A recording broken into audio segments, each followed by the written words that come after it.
What's up, everyone? This is LB from TV Wrestling Arena at Blogspot.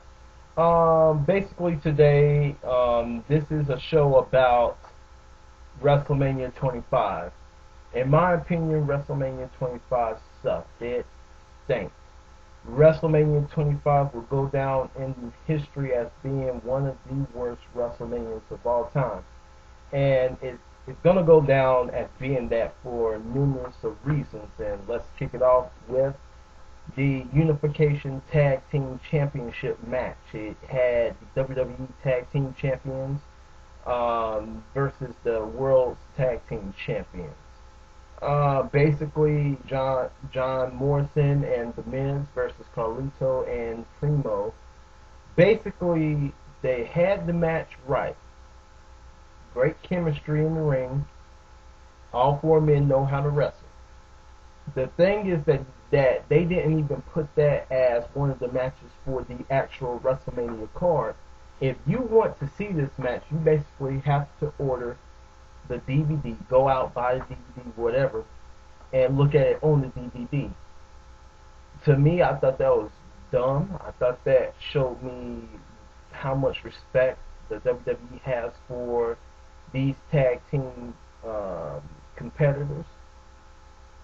And it was just a stupid move. I think that the match was great enough to put it as the first match at WrestleMania, either the first or second match at WrestleMania. The next match that actually kicked off WrestleMania was the Money in the Bank ladder match. You had CM Punk versus Kane, Mark Henry, MVP, Shelton Benjamin, Kofi Kingston, Christian, and Finlay. Basically, what was supposed to happen was Christian was supposed to cash in Money in the Bank. He was supposed to win, cash in the Money in the Bank later on that night against his brother Edge, who was supposed to win the World Heavyweight Championship.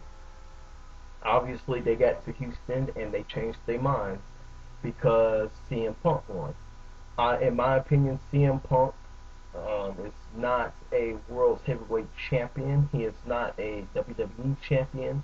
He is more of a ECW Champion, Intercontinental Champion. I think other people that they could have made, Mr.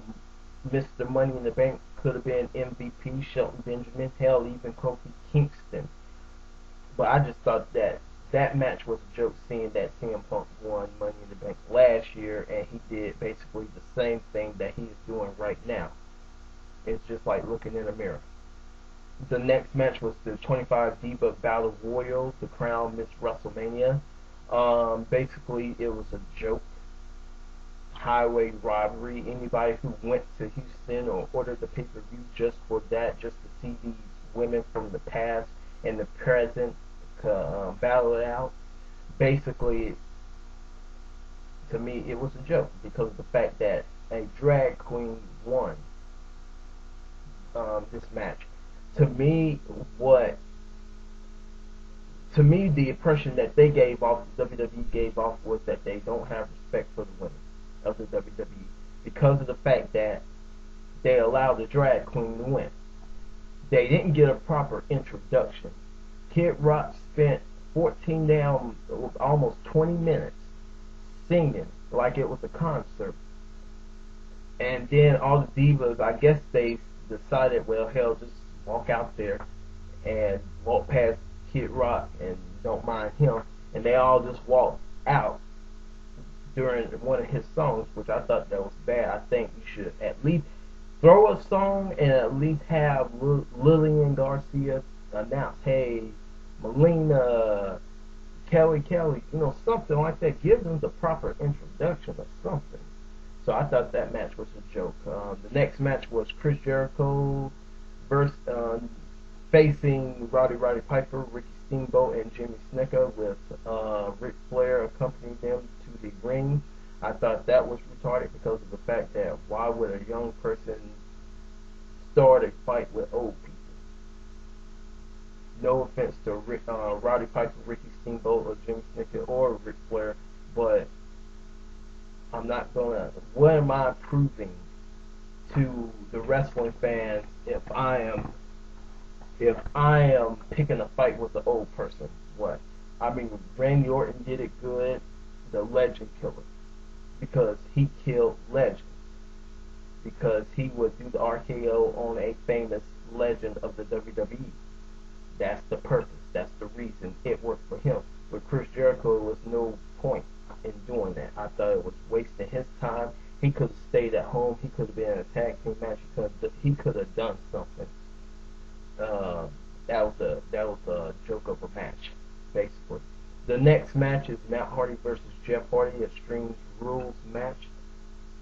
Right there, that was one of the two best matches at that WrestleMania, because of the fact that Jeff Hardy went out there and it seemed like he just wanted to kill him and his brother all at the same time.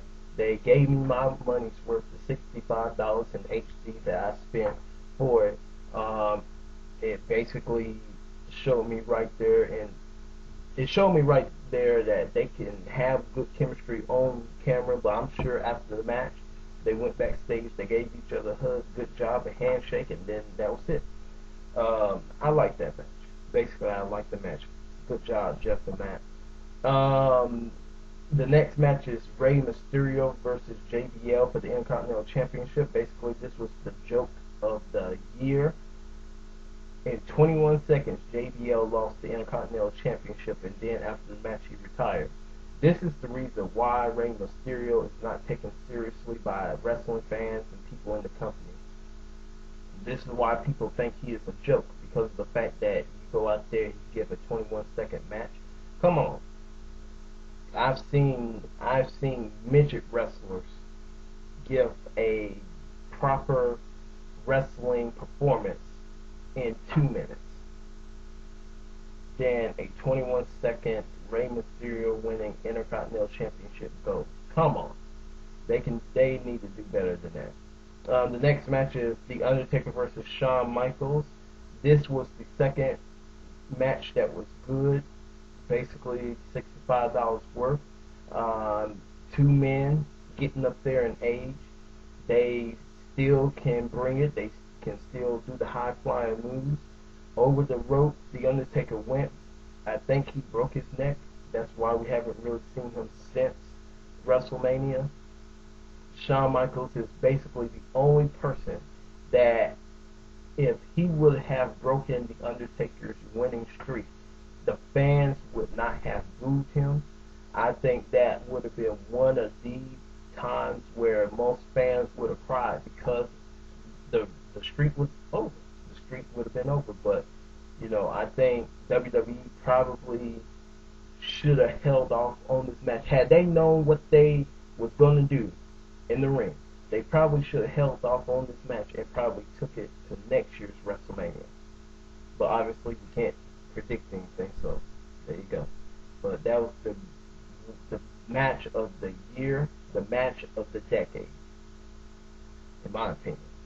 Next match is the World Heavyweight Championship. John Cena versus Edge, the champion, versus the Big Show. Obviously, Big Show wasn't going to win it. It was either going to be Edge or John Cena, and obviously every time John Cena is in a championship match, it seems like he always becomes champion, so there you go. I'm not even going to discuss that match. It was dumb. I didn't even like it. The next match was Triple H versus Randy Orton for the WWE Championship. Basically, they had the chemistry going to Houston. They had the great storyline. Everything in between was good. They got to Houston. They didn't know what to do with it. Basically, they got there to Reliance Stadium. They slapped each other, punched each other, threw each other outside the ring a couple of times, punched each other again, threw each other over the tables, kicked each other in the head, took a sledgehammer, hit each other upside the head, did a pedigree, and that was it. Triple H retains the championship. I thought that was stupid. I think we should have had some type of build-up towards the end of the match where, oh my God, it looks like Randy Orton might be the champion, then boom! Triple H comes in and, you know, steals the show and pedigrees and, still retains his WWE Championship. That's how I thought it should have happened. To me, they need to get this right. They need to get They need to get this right. Basically, next year's WrestleMania, Phoenix, Arizona, March 28th, 2010. They need to get this right because of the fact that if I order in HD, regular TV, whatever, 49, 65 something dollars, if I pay my money, I want a good WrestleMania. And I'm LB. This is the Wrestling Mat, and I am out. See you later.